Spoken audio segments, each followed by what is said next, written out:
Les Bleus étaient verts, c'est l'histoire de Max. Max est un fils de mineur. Son père est mineur, son frère est mineur, ses oncles sont mineurs. Il est destiné à la mine, à la Ricamarie, dans une ville industrielle crasseuse, à quelques kilomètres de Saint-Étienne. Sauf que pour Max, la mine, c'est niet. Jamais il voudra descendre dans le fond de la mine pour gratter du charbon à 700 mètres de profondeur. Et bien, ça tombe bien, parce qu'il est convoqué pour aller servir la France sous les drapeaux en Algérie en 1961.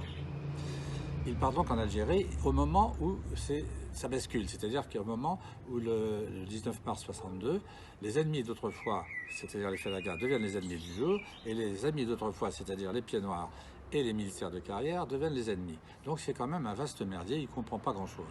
Sauf qu'il se met à adorer l'Algérie, et il adore surtout la chaleur humaine en Algérie, les pieds noirs qui sont drôles, qui sont chaleureux, qui sont généreux, les Arabes aussi, qui sont des gens très chaleureux aussi, il aime beaucoup. Il aime aussi les soldats qui sont là-bas, qui viennent de la France entière. Et il aime surtout une petite jeune fille de 16 ans qui s'appelle Leïla, qui est une petite berbère, brune, aux yeux noirs, qui sent le pain d'épices, qui a la peau au caramel, et il devient fou amoureux d'elle, fou amoureux au point d'oublier sa fiancée de Saint-Étienne, Monica, la blonde aux yeux bleus, la fille d'un marchand de couleurs de Saint-Étienne. Et c'est cette histoire-là que racontent Les Bleus étaient verts. Voilà. Et c'est quand même une photographie d'une jeunesse des années 60 qui craquait dans sa propre jeunesse et qui avait envie d'autre chose, qui avait envie de vivre et d'aimer librement. Et ça préfigure un petit peu ce qui va se passer quelques années plus tard, en mai 1968.